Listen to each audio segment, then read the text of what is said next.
tout ça du conseil, où on restructure l'offre, ensuite le process de vente et le process de production. Et après, si vous voulez continuer avec nous, ce qu'on fait, c'est qu'on développe des systèmes sur mesure avec des outils no-code. Donc, on utilise beaucoup Airtable et Make, ou sinon, sur vraiment des grosses entreprises, on va utiliser plutôt WeWeb et Xano, qui sont des stacks qui sont beaucoup, beaucoup plus complexes. Et à terme, en fait, donc vous verrez au cours de la présentation, en fait, l'IA, pour nous, c'est vraiment la cerise sur le gâteau. On ne peut pas l'intégrer si on n'a pas structuré les process en amont. Sinon, en fait, ça revient à faire n'importe quoi at scale. L'image que j'aime bien, c'est dire que si vous voulez intégrer ChatGPT correctement dans votre entreprise, il faut que vous vous demandiez si vous êtes prêt à onboarder 50 stagiaires demain. Si la réponse est non, restructurer les processus, rationaliser les processus, et on va avoir en partie quels sont les outils pour faire tout ça. Donc, c'est parti. Alors, comment ça marche? Voilà. Donc, on va voir quelques frameworks, quelques systèmes de pensée pour pouvoir automatiser et quelques grands principes, les grands outils.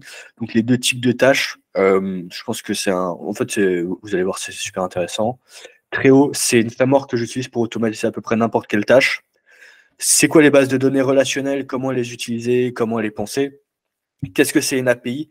Comment les utiliser? Quelles API utiliser pour quelle tâche?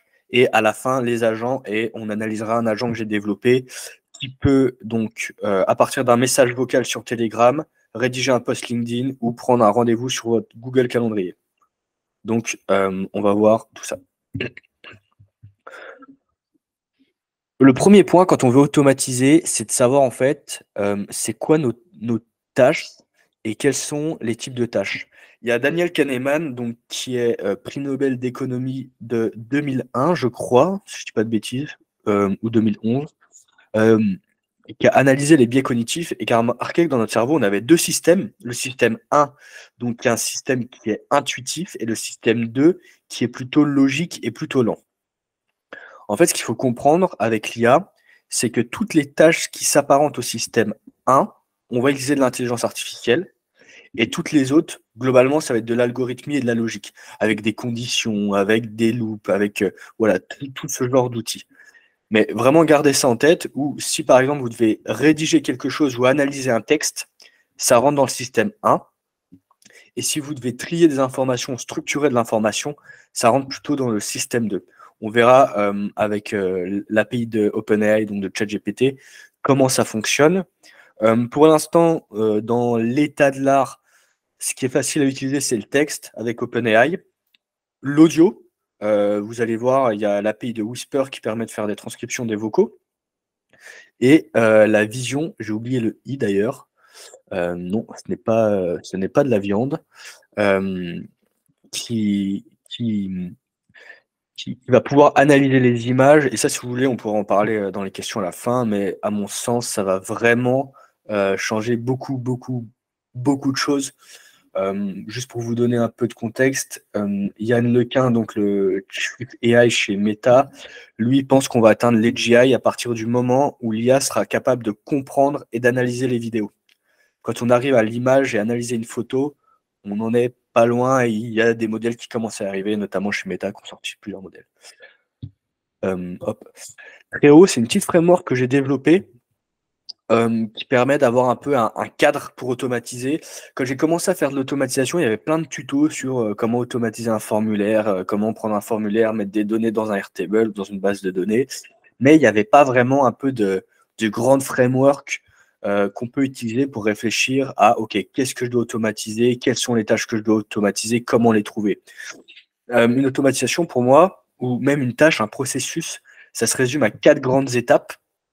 Un trigger, donc un déclencheur, qui est soit dû à un événement, un client vous envoie un message, vous avez reçu un mail, ça déclenche du coup un processus, soit le timing, c'est-à-dire que tous les matins à 8h, vous allez écrire votre post LinkedIn. Tous les matins à 17h, vous allez faire répondre à tous vos emails, comme ça vous avez une inbox zéro. Ensuite, il y a une phase de recherche. Donc là, je l'ai vraiment pensé sous le spectre de l'automatisation, mais ce qu'il faut comprendre, c'est que la recherche dans une tâche, la plupart du temps, c'est des informations qu'on a déjà dans notre cerveau. vous répondez à un email d'un collègue sur comment il doit faire ça. En fait, c'est une information que vous avez dans votre tête. Mais quand on automatise, il faut un endroit pour le stocker ou pour trouver l'information. Donc, soit c'est dans une base de données. J'ai mis tous les mots en anglais parce que c'est plus court et c'est plus joli. Donc, base de données database, soit via une API ou via le web. J'ai pas mis d'automatisation avec du scrapping. Si vous voulez que je vous montre l'outil que j'utilise pour faire ça, qui s'appelle Apify, qui est vraiment incroyable. On pourra le voir à la fin du live. Je pourrais vous faire une petite démo un peu de comment ça fonctionne. J'ai découvert ça ce week-end, j'ai passé 10 heures dessus, c'est absolument incroyable. Vous avez un bot, vous mettez une URL et ça va scraper toutes les URL. C'est incroyable. Ensuite, la phase d'exécution, donc avec les infos qu'on a récupérées, soit on va les trier, soit on va les classer, donc ce que je mettais donc, dans les tâches 1, non, dans le système 2, soit on va utiliser l'IA. Donc, par exemple, on va prendre l'exemple de la rédaction de post LinkedIn là, que j'ai mis là pour le chatbot à la fin pour la démo. Vous avez eu des infos, vous avez recherché des infos sur un influenceur que vous aimez bien, vous avez récupéré ces posts, vous allez lire les posts, du coup vous allez un peu vous en inspirer, les avoir dans votre tête, et quand vous allez écrire, vous allez vous inspirer de cette information. ChatGPT, quand on construit le prompt, on peut mettre des exemples dans le prompt. Et du coup, c'est à ce moment-là qu'on va réutiliser les informations dans le prompt. OK? Et après, là, il y a l'output, c'est-à-dire qu'est-ce qu'on va envoyer, comment on va formater l'information à la fin. Donc, ça peut être une nouvelle ligne dans une base de données, ça peut être un document, ça peut être envoyer un message, ça peut être tout ça. Donc voilà, le framework Treo, moi je l'utilise tous les jours quand je veux réfléchir à OK, comment je dois automatiser, qu'est-ce que je dois automatiser. Et globalement, dans n'importe quelle tâche, vous devez rechercher de l'information ou avoir accès à de l'information pour donner du contexte, puis exécuter la tâche. Maintenant, on va passer à un concept, la base de données relationnelle. Est-ce que tout le monde voit ce que c'est? Est-ce qu'il y en a qui savent ce que c'est? Est-ce qu'il y en a qui ne savent pas ce que c'est une base de données relationnelle? Est-ce que vous pouvez me le dire dans le chat? Je pense qu'un petit refresh, de toute façon, c'est toujours le bienvenu. Ok, ok, ok, ok, voilà. Ok, très bien. Très, très cool. De toute façon, ce qui va être intéressant, c'est comment on utilise en fait la base de données relationnelle avec l'IA et les API après. C'est ça qui est vraiment intéressant, mais un petit refresh, c'est très bien. Tac. Alors, hop. En fait, une base de données relationnelle, ça permet d'organiser les informations dans son entreprise. Par exemple, nous, une de nos cibles ou des entreprises qu'on aide, c'est des entreprises qui ont des serveurs sous Microsoft et en fait, qui ont toutes leurs factures stockées dans des fichiers. Sauf que les fichiers, ça crée des silos. Ce qui fait que vous avez par exemple un dossier facture, toutes vos factures, et dans un fichier client, vous avez les factures associées au client. Parce que du coup, vous avez les factures en doublon. Avec une base de données relationnelle, ce que tu peux faire, c'est une ligne facture qui est liée à un client, liée à une année. Et comme ça, quand tu appelles la base de données, tu peux avoir toutes les factures qui sont du coup toutes les factures qui sont liées à une année ou qui sont liées à un client. Là, pour l'exemple, donc c'est l'exemple qu'on va voir dans l'automatisation. Donc, un article, ça peut être lié à un auteur par rapport à une source. Donc, je passe un auteur sur LinkedIn, sur Google, Facebook, YouTube. Et une source peut avoir plusieurs auteurs, plusieurs articles, plusieurs contenus. OK? Oui, c'est ça. Donc, en fait, juste pour rebondir là-dessus, on pourrait soit tout mettre dans un tableau, mais si on met tout dans un tableau, à un moment donné, ça devient compliqué de s'y retrouver. C'est parfois plus clair et aussi, en termes de performance, mieux de séparer en différentes bases de données différentes par thématique qui sont liées entre elles plutôt que de rajouter des colonnes ou des lignes à l'infini, quoi. Ouais, exactement. Par exemple, on va prendre l'exemple de la facture. Vous avez du coup une entité facture, OK? Et chaque ligne va être liée à un produit que vous avez vendu. Mais les lignes, en fait, si vous pouvez faire l'erreur, c'est-à-dire que vous mettez une colonne pour chaque ligne, ça peut marcher. Enfin, franchement, ça marche pas, faut pas le faire. Mais en fait, ce qu'il faut faire, c'est faire une notable ligne de facture qu'on va associer à la facture. Et comme ça, vous pouvez avoir autant de lignes que vous voulez, c'est extrêmement modulable. Voilà, c'est ça. Et vous pouvez l'associer à un service qui va récupérer du coup les informations du service, le prix, et sur la ligne mettre, je sais pas, une ristourne, augmenter le prix si voilà, vous faites à la tête du client ou ce genre de choses. Et voilà, comme ça, vous pouvez vraiment structurer l'information. Donc là, du coup, c'est un peu ce dont je parlais, mais un article, c'est composé de plusieurs éléments, ce qu'on appelle des attributs. Un nom, un auteur ou plusieurs, texte, URL, un média ou plusieurs médias. Par exemple, s'il y a un article qui est, je sais pas, je dis n'importe quoi, sur et Le Figaro et Le Monde, du coup, il peut être associé à plusieurs médias. Ce qui nous fait arriver en fait aux relations. Donc, on peut lier des tables entre elles. Il y a 3 types de relations à connaître. One-to-one, donc par exemple, une carte de crédit qui est reliée à un utilisateur d'une application. One-to-many, un commentaire sur un post LinkedIn. Ou many-to-many, des auteurs à des articles. À savoir que sur Airtable, il faut faire très attention sur les many-to-many. Vous pouvez faire une colonne où vous liez avec plusieurs posts. Enfin, par exemple, si on prend justement les auteurs à des articles, il faut faire une colonne, un article à plusieurs auteurs et un auteur à plusieurs articles. Ça, c'est possible.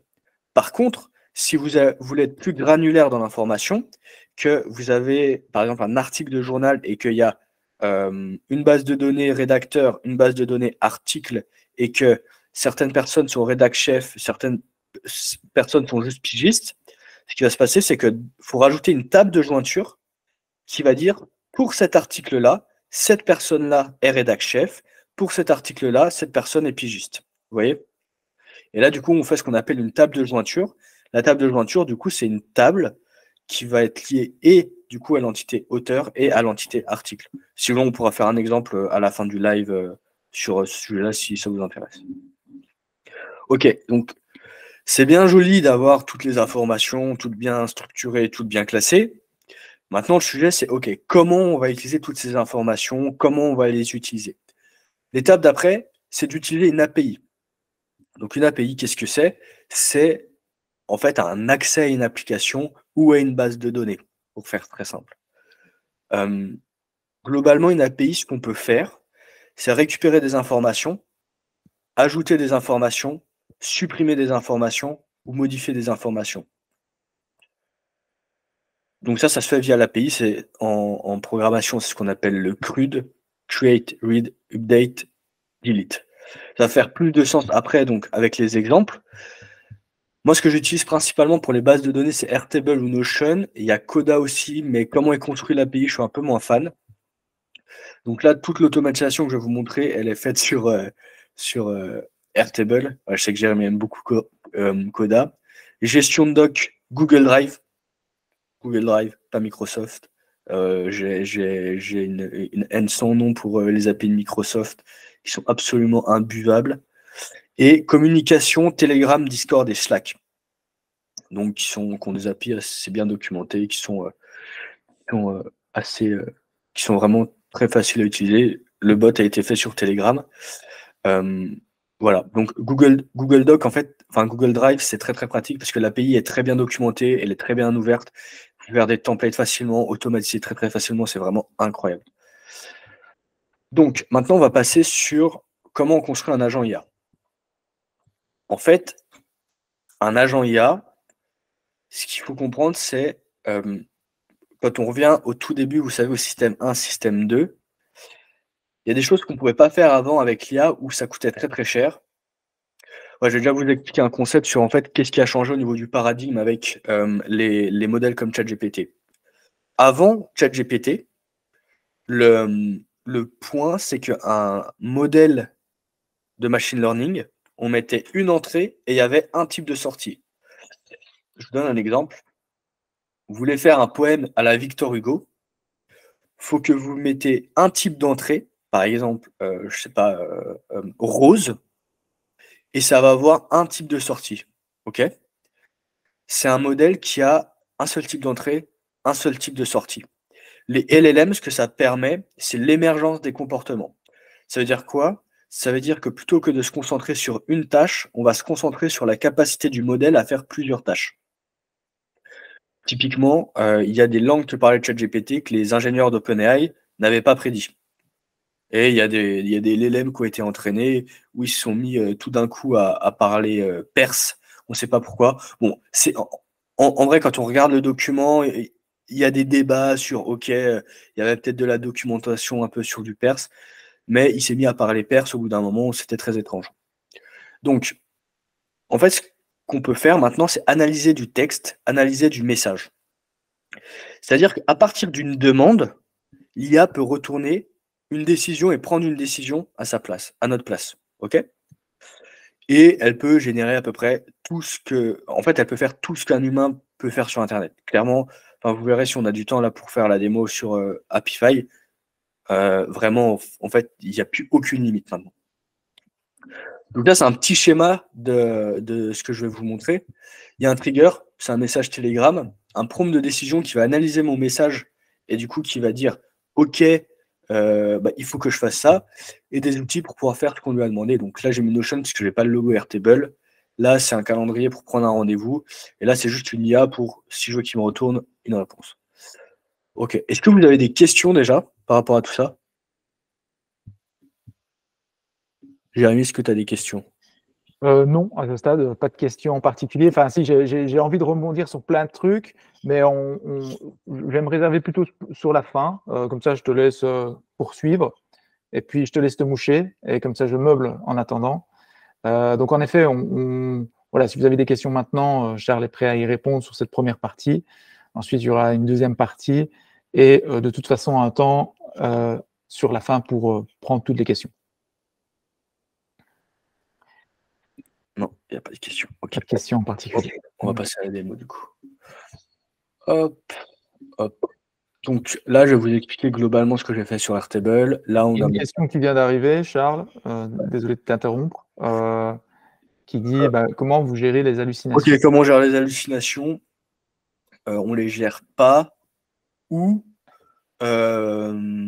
c'est une bonne question. En fait, les hallucinations, souvent, c'est dû au fait que les prompts sont pas bons et pour le coup, OpenAI, les hallucinations ont vraiment diminué. Hem, j'ai en fait, j'ai rarement eu de problème d'hallucination qui n'était pas solvable par l'amélioration du prompt. C'est-à-dire que vraiment toutes les hallucinations, s'il se met à raconter n'importe quoi, en général, c'est que le prompt était pas bon. Et après, il y a des cas plus spécifiques où si tu fine tunes un modèle, c'est-à-dire que tu rajoutes de la donnée pour l'entraîner, souvent c'est que le dataset était pas bon et ça le fait bugger. On pourra parler un peu du fine tunage aussi si vous voulez, en fin de rendez-vous sur est-ce qu'on fait plutôt du fine tunage ou, est-ce qu'on utilise plutôt une base de données, ça peut être intéressant comme sujet. OK, OK, trop bien, on en parlera à la fin. Je vous montre globalement le setup, la base de données. Donc là, j'ai pris, 3 influenceurs, sur LinkedIn. J'ai mis des niches dans laquelle ils étaient, OK? Et là, j'ai mis 3 posts LinkedIn par influenceur et vous voyez que là, en fait, chaque post est lié à un auteur et que chaque auteur a tous ses posts, OK? Donc là, c'est un exemple très, très simple de base de données. On peut faire des bases de données beaucoup plus compliquées. Et là, il y a une base mes posts. Vous allez voir pourquoi il y a mes posts. Et là, ah oui, alors je sais pas pourquoi il a la fâcheuse tendance à me déloguer. Et là, il y a l'automatisation. Je vais vous faire une démo et on reviendra dessus, après. Donc normalement, c'est bon, ça marche. OK. Donc là, je vais donner accès à 2 trucs, faire des posts LinkedIn et prendre rendez-vous dans mon calendrier. Attention, c'est le moment de vérité. Est-ce que ça va marcher? OK, est-ce que tu peux me rédiger un article sur la gestion de projet, s'il te plaît? Donc là, je lui ai envoyé un vocal et là, l'automatisation, elle est partie.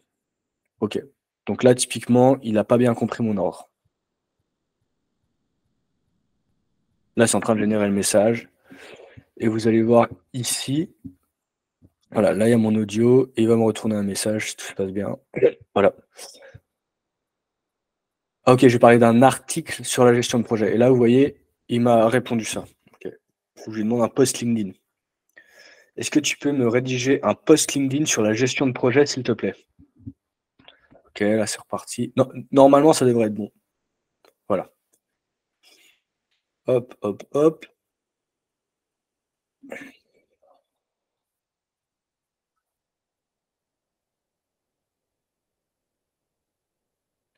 Et voilà. Et là, il m'a sorti le post LinkedIn sur la gestion de projet. Bon, là, le modèle qui fait les posts, j'ai pas GPT-4, GPT 3.5, et j'ai vraiment l'impression qu'ils ont déprécié le modèle. Et du coup, là, ça m'a sorti le post comme ça en automatique. Après, libre à vous d'optimiser le prompt, tout ça. Je vais vous montrer aussi avec la prise de rendez-vous. Est-ce que tu peux prendre rendez-vous avec Jérémy Corman le jeudi 26 octobre à 10h, s'il te plaît? Hop. Et là, normalement, si tout se passe bien. Mon message est en train de s'envoyer.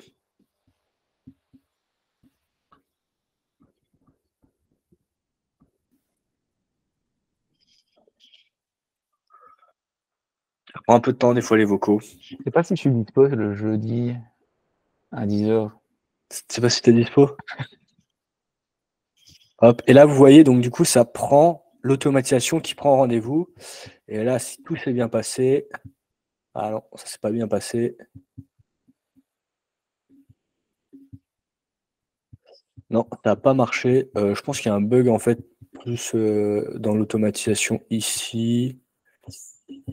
Ok, 2023, 10-26.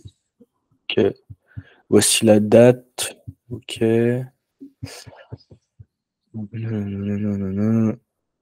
C'est juste l'erreur, tu peux pas la débugger tout de suite. Le 26 octobre. Eh ben, ça ne marche pas. Je sais pas pourquoi. Ah si, voilà. C'est que j'ai pas mis le bon Le calendrier. bon calendrier. Ouais. J'avais mis un calendrier de démo. Et ouais. Attendez, je vais changer, ça prend 2 secondes. Hop. Hop là. Tac, tac. Bon, on peut le refaire si vous voulez. C'est vraiment marrant. Est-ce que tu peux prendre rendez-vous avec Jérémy Corman? T'es dispo quand du coup? Je suis disponible le vendredi, donc le 27, je pense, 27 octobre. Oui, 27 octobre, c'est bon. Ok. Et prends rendez-vous le 27 octobre à 10h avec Jérémy Corman, s'il te plaît. Hop. Voilà. Bon, là, l'audio va s'envoyer, il va prendre un nouveau rendez-vous. Et normalement, dans le bon calendrier. En attendant, il y a une question qui est arrivée. Avec quelle app donnes-tu les instructions vocales? Telegram. Telegram. Telegram, on peut faire des bots avec Telegram. Il faut prendre le channel BotPhaser. Il y a des tutos super faciles sur YouTube. C'est vraiment assez simple. Enfin, vraiment, c'est vraiment très très simple à faire. Telegram, ou sinon tu peux faire avec Slack ou Discord. C'est à peu près la même chose. C'est pas exactement les mêmes fonctionnalités. Moi j'aime bien Telegram parce que sur mobile c'est cool et que je peux avoir mon petit chatbot comme ça sur mon téléphone, l'envoyer un vocal et puis travailler à ma place. Et du coup c'est vraiment rigolo. Ok, donc là vous voyez c'est parti. Après le message est un peu plus long et un peu plus brouillon. Hop, hop, hop. Est-ce qu'il a pris le... Ouais, il a pris le vendredi. Après, je crois que j'ai un problème de setup dans le call API où en fait il rajoute tout le temps 2 heures. Je sais pas pourquoi. Je crois que c'est un truc. Décalage horaire. Ouais, le décalage. C'est le jet lag avec Liège. C'est pour ça. Entre Lyon et Liège. Donc voilà, si vous voulez, je pense qu'on va aller plus en profondeur sur l'automatisation pour que je vous explique vraiment en détail la réflexion derrière. Hop.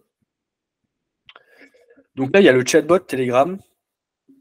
Ici, ça, c'est ce qu'on appelle un webhook. Un webhook, est-ce que vous connaissez le terme webhook? Est-ce qu'il y en a qui connaissent ce que c'est un webhook? Yes. Oui, oui, oui. Ok, bon, après, c'est peut-être pas plus mal de rafraîchir la mémoire à tout le monde. Un webhook, en fait, c'est une arrivée où quand vous faites quelque chose sur une application, ça envoie les informations. C'est-à-dire que dès que j'envoie un message sur Telegram, ce petit truc-là, il va s'activer, il va dire « Ah, bah, j'ai reçu telles informations ». Et ça peut déclencher des automatisations. Ici, j'ai mis un routeur, donc en soi, c'est une condition. La condition, c'est que là, en fait, si c'est un audio, ça va ici. Si c'est un texte, ça va ici. Et c'est exactement la même automatisation. Et c'est juste pour que, en fait, ça génère pas de bug. Ici, ce que je vais faire, c'est que je vais télécharger l'audio.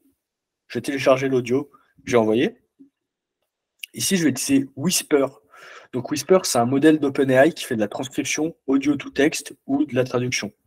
Donc là, voilà, ça transforme donc du coup mon message en texte. Voilà. Tu peux prendre rendez-vous avec Jérémy Corman. T'es dispo quand du coup? Je suis disponible vendredi. Vous voyez, ça transcrit en fait mon audio en message. Là, c'est le prompt de décision. Donc c'est ce qu'on avait vu dans le diapo. C'est un prompt qui va choisir en fait par rapport au message qu'est-ce qu'il doit faire. Donc là, je dis à partir du message que je vais te fournir, tu vas répondre par seulement 3 options. Post LinkedIn, prendre un RDV, message normal. Tu répondras uniquement et seulement post LinkedIn lorsque le message te demande d'écrire un post LinkedIn. Tu répondras uniquement et seulement prendre un RDV lorsque le message demande de prendre un RDV. Tu répondras uniquement et seulement message normal lorsque le message ne demande aucune des 2 options précédentes. Voici le message. Et là, en message, je mets la réponse, la transcription de l'audio. OK ? Là, j'ai un routeur, encore une fois, qui va avoir des conditions. Bon, vu que les outputs de ChatGPT, tu ne peux pas encore les formater exactement comme tu veux. Des fois, il met une majuscule, des fois, il met une minuscule, des fois, il met LinkedIn avec une majuscule sur le i.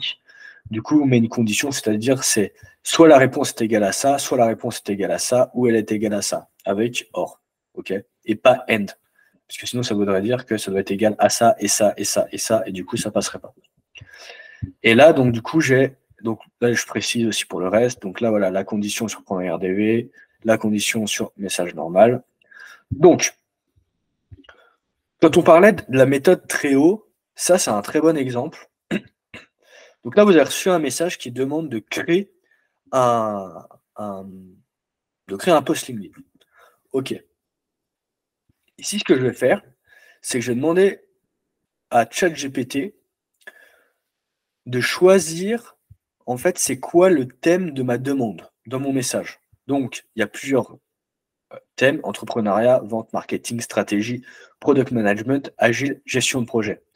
Et ces tags-là, en fait, sont les tags qui sont associés à... Mince. Il va falloir que je réouvre tout. Ça fait ballot. Bienvenue sur les joies du Mac. Voilà. C'est les tags qui sont associés en fait au créateur. Gestion de projet, agile, product management, stratégie, marketing, vente, marketing, entrepreneuriat.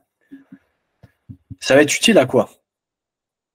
Ça va être utile en fait à ici, où en fait, je vais demander à Airtable d'aller récupérer les auteurs, mais avec un filtre où la niche est égale à la variable que ChatGPT m'a retournée. Ce qui fait que j'ai que les auteurs pertinents sur mon sujet. Et ensuite, là, ce que je lui demande, c'est de récupérer tous les posts LinkedIn de cet auteur. Là, j'utilise le Array Aggregator. Pourquoi?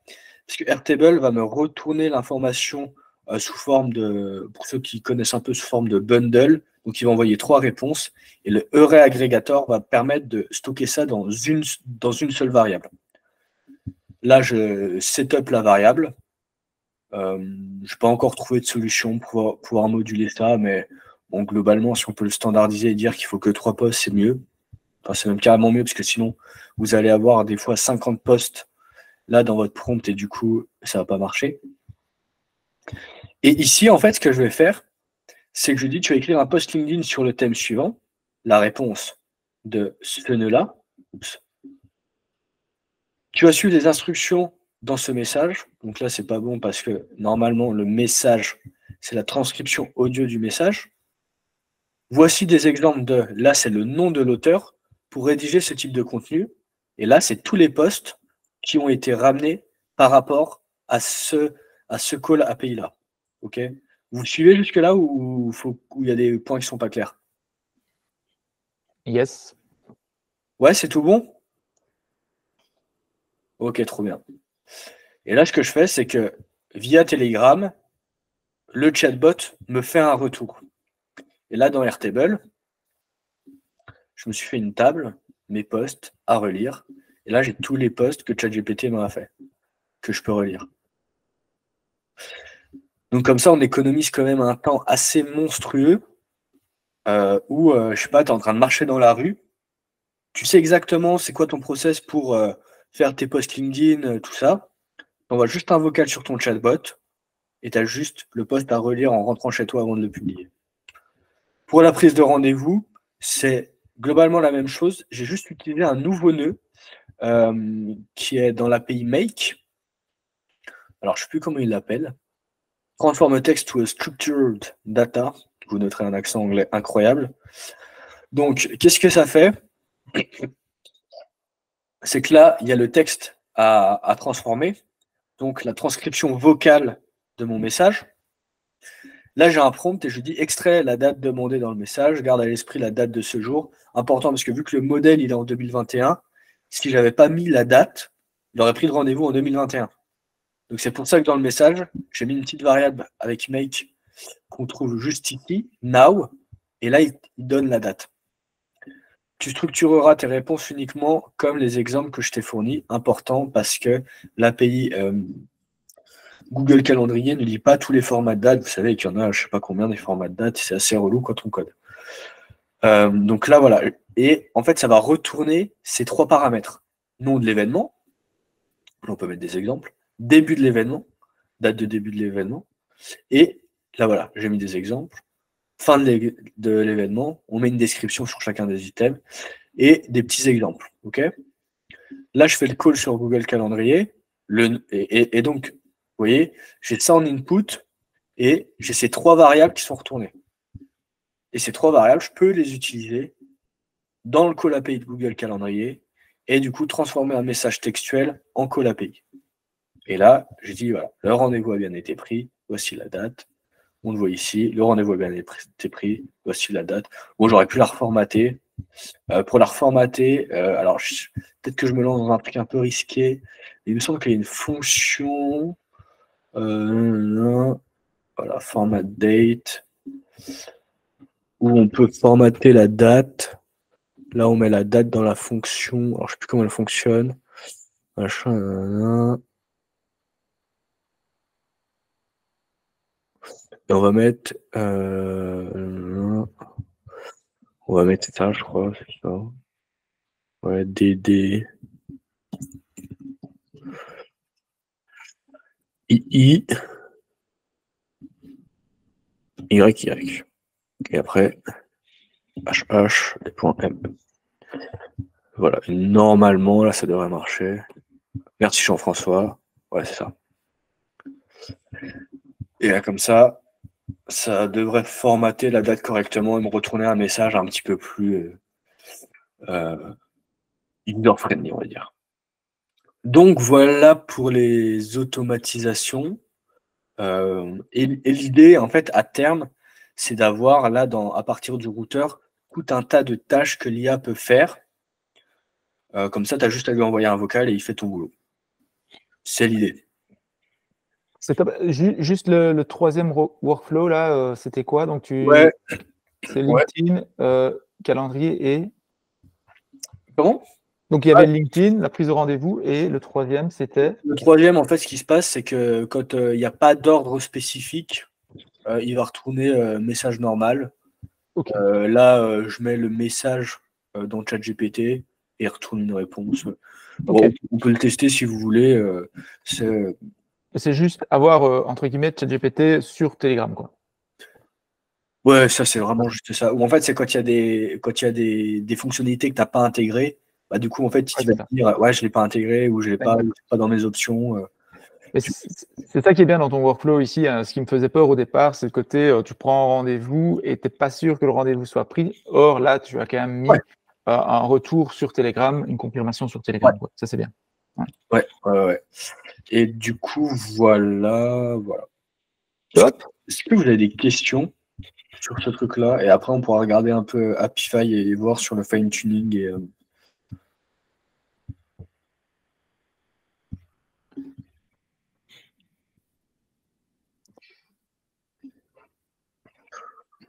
Est-ce que, par exemple, donc, sur les hallucinations, tu vois, ça revient un peu sur la remarque que je viens de faire. Pour être sûr, en fait, qu'il n'y a pas eu de grosse erreur, on pourrait peut-être rajouter une petite une ou deux étapes à la fin de chaque workflow qui dit vérifie qu'il n'y a pas eu d'erreur, d'hallucination ou quoi que ce soit. Bah, voilà, on pourrait toujours prévoir ce genre de choses, quoi.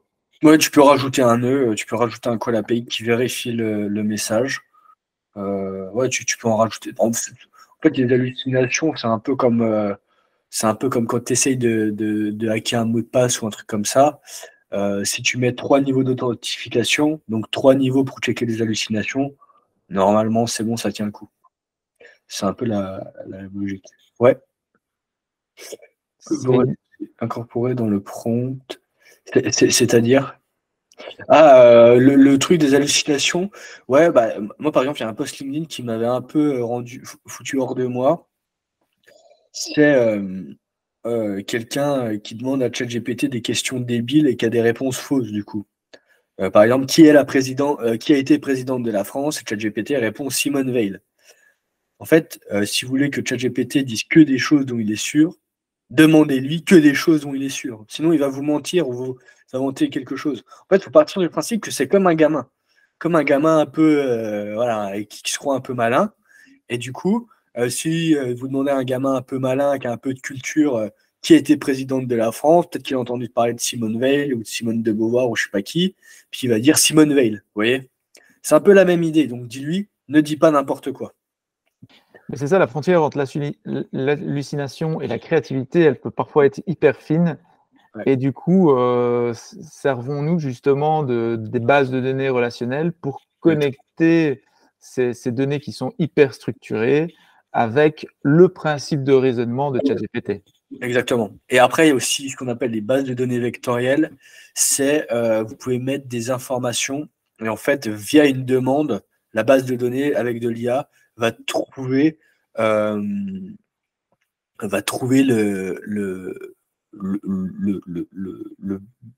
bon item dans la base de données vectorielle à mettre dans le prompt ou à faire remonter. Après, moi, je préfère quand même les bases de données relationnelles parce qu'on peut mieux structurer l'info et ouais, c'est beaucoup plus logique. Mais oui, parce que mon image des bases de données vectorielles, c'est vraiment on met tout dans un seau et on prie pour que Ouais. l'intelligence artificielle trouve la bonne info. Maintenant, là où je trouve que c'était une bonne image dans ton intro, c'est tu parlais du système 1 et du système 2. Donc le système 1 qui est plutôt le côté intuitif et puis le système 2 qui est plutôt la réflexion, la pensée, le focus. Et en effet, les bases de données, c'est, on va dire, la partie système 1, côté intuitif, on a directement les réponses. Et puis système 2, je dirais plutôt ChatGPT, le côté raisonnement, quoi. Ouais, moi en fait, je dis plutôt l'inverse. Bon. Parce que tu vois, le système 1, c'est le système c'est instinctif, où tu utilises les informations qui sont induites dans ta tête. Tu vois, il y a un truc aussi important à comprendre quand tu utilises ChatGPT ou l'IA, c'est qu'il y a plein d'informations qui sont induites quand tu fais quelque chose. Je te donne un exemple super concret, c'est que ChatGPT 3.5, quand tu lui demandes que d'écrire un post LinkedIn, il va commencer par cher réseau. Parce que pour lui, c'est induit que ça commence par cher réseau, parce que à l'époque, en 2021, enfin sur son dataset, tous les posts LinkedIn commençaient par cher réseau. Si tu lui demandes un post de réseaux sociaux, il ne va pas commencer par cher réseau. Vous voyez? C'est un peu boomer, hein, comme. Oh, c'est carrément un boomer, ChatGPT. C'est un peu un boomer woke, même si c'est un peu assagi. Mais ouais, il est quand même sacrément boomer. Je prends mon rôle de facilitateur. Il y a des questions qui sont apparues du coup. Witt qui nous dit comment interconnecter tous ces outils. Est-ce que tu peux préciser ta question? Parce que du coup, en fait, je vais répondre dans ce que j'ai compris, mais du coup, ce que tu fais, c'est que tu utilises Make qui permet d'interconnecter tous ces outils. Tu vois, là, en fait, chaque nœud est un call API. Vous voyez? Là, je fais un call API à Telegram qui va rechercher le fichier, qui va le télécharger. Là, je fais un call API à ChatGPT qui va prendre le fichier et le transcrire. Vous voyez? Est-ce qu'il faut des compétences de développeur pour faire ça? Non, mais il faut une compréhension de comment ça fonctionne, notamment ce que c'est une clé API. Une clé API, en fait, c'est un petit code que vous allez mettre dans les nœuds Make pour pouvoir connecter Make à ces outils-là et pouvoir faire les calls API. Et aussi être capable un peu de lire une doc. il y a quoi comme doc qui est bien? Notion, documentation, c'est assez intéressant, c'est assez facile à lire. Non, c'est pas ça du tout. Il me faut la doc pour l'API. On va y arriver. Documentation de l'API. Voilà. Il faut aller dans API référence. Et là, par exemple, si je vais dans Page, il faut comprendre ce que c'est un JSON. Un JSON, c'est ça. Bon, ça fait peur au début, c'est vraiment pas compliqué. Ça, c'est une clé. Souvent, la clé, elle définit c'est quoi l'information. Et là, c'est la valeur de la clé. On peut mettre des clés dans des clés. Voilà, sinon tout le monde a ChatGPT de lire la doc et puis t'expliquer comment faire. Très, très bonne idée. D'ailleurs, toutes les formules Airtable, je ne savais pas les faire. J'ai demandé à ChatGPT de me faire les formules Airtable et de me dire où mettre les variables. Et moi, pour le coup, ChatGPT, je l'utilise vraiment beaucoup sur ces questions-là. Et donc, là, voilà, tu as les clés, machin, hop, et voilà. Et du coup, comment ça s'articule. Là, vous voyez, j'ai un JSON de Telegram. Donc sur Make, c'est beaucoup plus joli. Ça, c'est la clé Edited Channel Post. Là, c'est la clé message. Donc je sais que dans message, je vais retrouver probablement le message. Là, j'ai le message ID. ID, c'est l'identifiant. C'est pour retrouver le message, par exemple, dans un autre call API. Là, j'ai chat. Donc je me dis, je vais probablement retrouver le chat. Sauf que là, vu que c'est le vocal, il faut que j'aille dans attachement. Et là, ici, vous voyez, j'ai l'ID du file. C'est quoi comme type? C'est quoi la taille? C'est quoi la durée? C'est quoi comme type de truc? Machin. Vous voyez? Et en fait, le JSON, c'est comme ça. Vous voyez, il y a là, il y a un objet. Là, voilà, il y a un autre objet. Là, il y a c'est un objet en lui-même. Enfin, voilà. Ok, Charles, comme on arrive là, normalement, on s'arrête à 45, mais comme il y a encore quelques questions, on va quand même en prendre une ou deux. Sans problème. Moi, j'ai midi là. Ok. Donc, on va prendre celle de Baptiste. Après le premier routeur, tu demandes Telegram de télécharger le message, c'est bien cela? Ouais, ici, je demande de télécharger à Telegram de télécharger le fichier parce que, en fait, si tu ne télécharges pas le fichier, Whisper va pas réussir à lire le fichier audio. Il va pas le transcrire.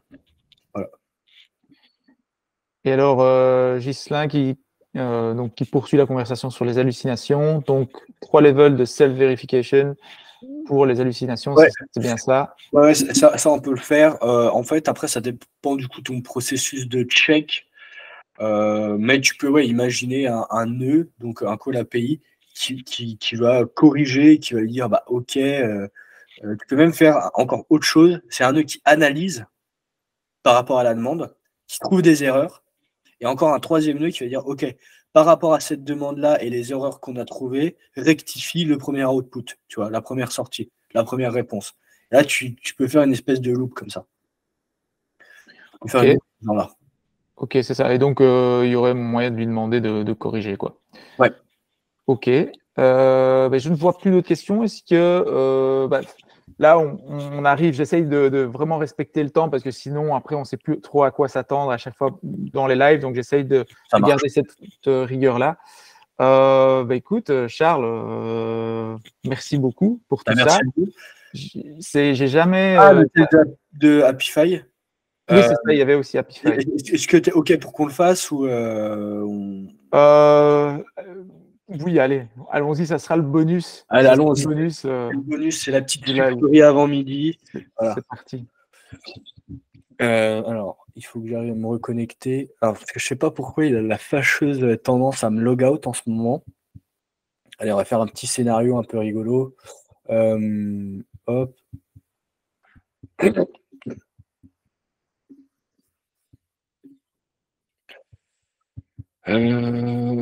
Ok. Donc là, je vais réutiliser mon Telegram. Hop. Donc je lui enverrai qu'un message audio, enfin qu'un message normal. Je vais pas refaire tout le setup. Hop. Alors. Tac, tac, tac. Happify. Hop, hop.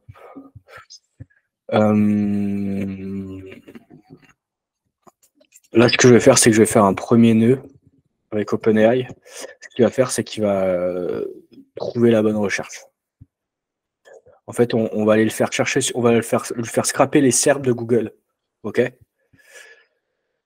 Oui. OK, hop, hop. Non, c'est pas le bon truc. Sorry, tu veux scraper quoi de Google? Les SERP, les résultats oui, les résultats de recherche. OK, oui. OK, qu'est-ce qu'il est en train de me faire là? OK, hop, donc là je mets un message, user, donc à partir du message que je vais te fournir, tu vas trouver quelle information je souhaite chercher sur Google et en faire une requête Google. Tac, voici mon message. Et là, du coup, il faut aller dans le chat. Nanana. Je sais plus où est-ce qu'il est. Ouais, c'est texte. Voilà. Hop, hop. Et là, je vais utiliser Apify. Donc, Apify, il est où? Il est là. Je vais run un actor. OK. Donc là, je vais prendre un acteur. Je vais prendre Google Search. C'est un peu technique. Je ne suis pas rentré dans les détails. Mais globalement, Apify, ce qu'on fait, c'est qu'on prend des acteurs, donc des robots qui scrapent le web, et on leur met un JSON en input. Voilà. On leur met ce genre de truc-là. Non, c'est pas le bon. Google Search Result Scrapper. Ah, c'était le bon. Hop. J'espère que ça va marcher parce que ça fait un moment que ça fait genre quelques jours que je ne l'ai pas utilisé. Et là, normalement, il y a quelque chose, il y a une URL qu'il faut retrouver. Voilà, la query, c'est ça. Et du coup, la query, on va demander que ça soit la réponse de ChatGPT.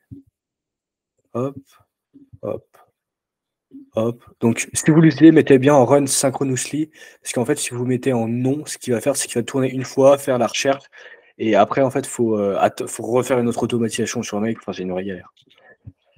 Et là, bon, ça, c'est pas top, mais ça rajoute un nœud. Ce qu'il faut faire, c'est aller récupérer la réponse dans les bases de données. Donc là, on va mettre défaut dataset ID, limite 100, ok, on s'en fout. Et là, bah, du coup, là, normalement, ça se fait bien, mais là, ce que je peux faire, par exemple, c'est je vais demander, résume-moi les infos.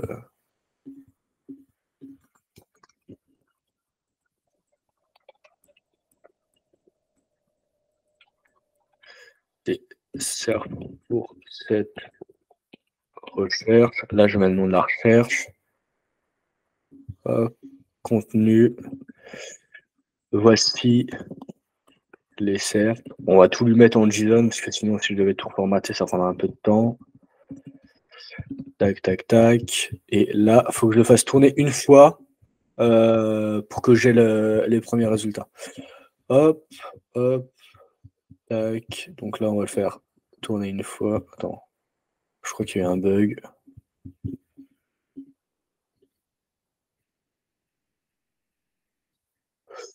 Et bah ça bug, je sais pas pourquoi. En 2 mots, le scénar, c'est quoi ici? Est-ce que tu peux nous expliquer? Ouais, je vous explique. Là, j'envoie un DM à Telegram. Par rapport à ma demande, ChatGPT va formater une demande de recherche sur Google. Ici, ça va lancer le bot sur Apify. Là, ça va récupérer les informations que le bot est allé chercher. Et là, ça va me résumer en fait ce qu'il y a dans les SERP. OK? Donc là, je vais écrire un message. Dis-moi ce qu'est, je sais pas. Bah tiens, on va voir. Demande-moi qui est Jérémy.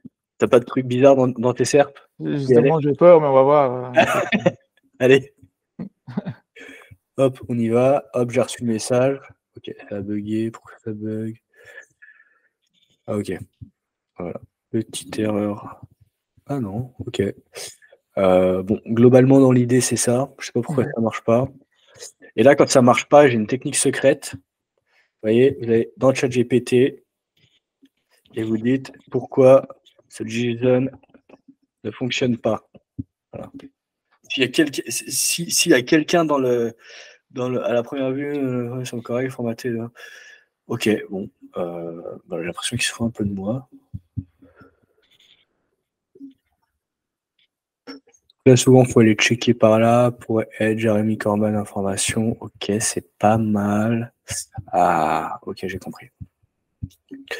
Là, je pense que ce qui fait bugger le truc, c'est que vous voyez, là, il y a des guillemets comme ça.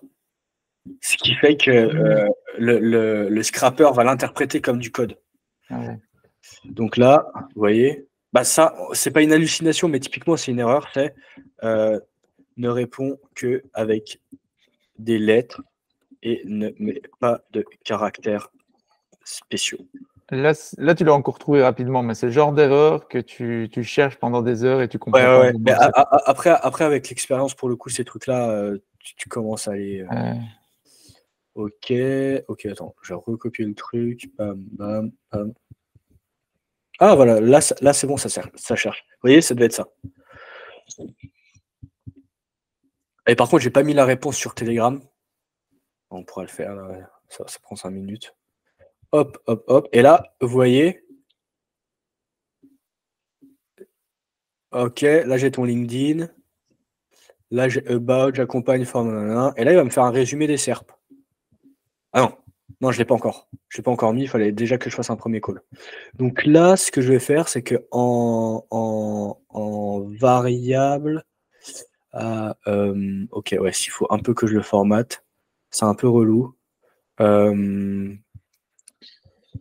Mais c'est pas grave, on a compris la logique et on voit effectivement que là, on peut utiliser Apify pour aller scraper de l'information sur une autre source de données et la traiter avec Make, ChatGPT et autres. Mais regarde, hop, tac, ça prend 2 secondes. On va tout savoir de toi, Jérémy. J'ai peur. Hop. Et là, du coup, ce que je fais, je fais une réponse à Telegram, send a text, hop. Le chat ID qui est ici.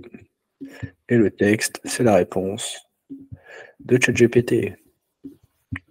Youpi. Et que ça marche. Et là, normalement, voilà. Tac. Là, ça va partir. Ça se passe bien. Ok. Non. Ok, il n'a pas l'air décidé. Et est censé scraper les 10 premiers résultats. Je ne sais plus ce que j'ai mis en paramètres, mais. Ok. Ouais, tu peux définir. Alors là, ça. Ah voilà, c'est bon, ça marche. Hop, tac. Ok, ça rebug. Je pense qu'il a fait la même connerie. Et ouais. Ah oui, il a remis les guillemets. Tu vois, toujours un peu la même connerie. Bon, allez, on y croit. C'est ça, c'est souvent une histoire de prompt. Bon. Ouais, tu vois, c'est toujours une histoire de prompt. Après, j'aurais pu utiliser le truc extract, l'autre front, machin. Et là, normalement, c'est bon. Jérémy Corbyn a publié un post sur LinkedIn sur l'art de maîtriser ChatGPT. Il a également publié un post sur LinkedIn concernant l'accès à une formation en vidéo sur Google Analytics. C'est vrai? T'es sur Malte? Oui, c'est ça, je suis sur Malte. Il est mentionné que Google Digital Atelier Roadshow et la plateforme en ligne ont été très reçus pour aider les entrepreneurs avec un participant sur 2 et en bénéficient de ces initiatives. Il est mentionné que Google Digital. Ah oui, tout à fait, oui, je me rappelle. Voilà. Oui, tout à fait, le Google Digital Atelier, évidemment. Ouais. C'est impressionnant, c'est top.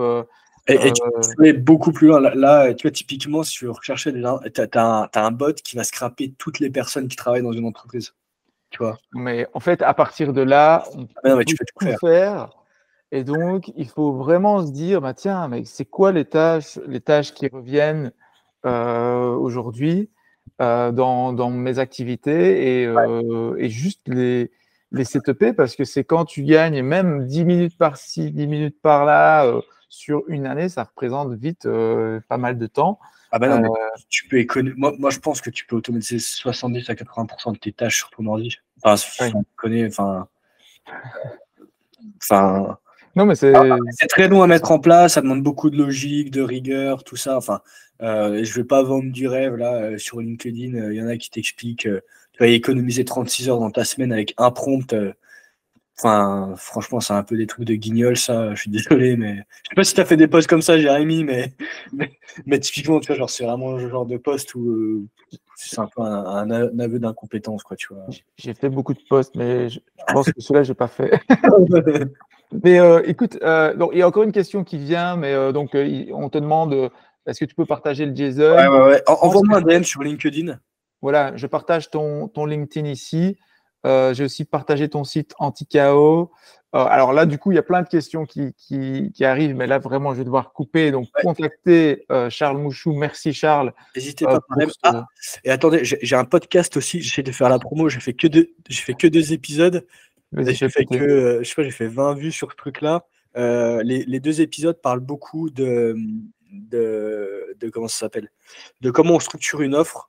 Parce que, comme je disais au début, nous, ce qu'on pense, c'est que si l'offre elle est claire, on sait comment vendre, on sait comment produire derrière. Et typiquement, si tu as une offre productisée, tu peux automatiser grâce à ces techniques-là l'ensemble de ces trucs-là. Non, je serai pas au No Code Summit, mais je serai sur Paris si tu veux qu'on aille boire un café ou qu'on mange lundi soir ensemble. Envoie-moi un DM sur LinkedIn, on peut caler ça. Je suis dispo lundi soir ou je suis pas loin d'Opéra. Excellent, excellent. Bah oui, ça peut être marrant là s'il y a des gens qui se retrouvent à certains moments à d'autres events, voilà, autour du no-code, autour de l'AI, etc. Ouais. On peut se donner des rendez-vous. J'ai aussi partagé du coup le lien vers la communauté Marketing Makers où je repartagerai le replay de ce live hyper intéressant. Merci Charles pour tout ça. Donc, ton métier, c'est d'automatiser des tâches et d'automatiser en particulier des tâches pour les agences. Ouais, il y avait pas vraiment dans l'agence. pour les agences du coup ici pendant ce live, donc ça, ok. Le meilleur moyen pour te contacter, si j'ai bien compris, c'est LinkedIn. Ouais, LinkedIn, ouais. Ok, ça roule. Bah, écoutez, merci d'avoir été présent et je vois que 95% des gens seront restés même pour le bonus, donc c'est dire à quel point il y avait de l'intérêt. Merci beaucoup Charles et peut-être un de ces quatre, on se croise en IRL. Ouais, carrément. Super, bah écoute, à plus, merci à tous. Merci. À bientôt. Ciao. Salut, à bientôt.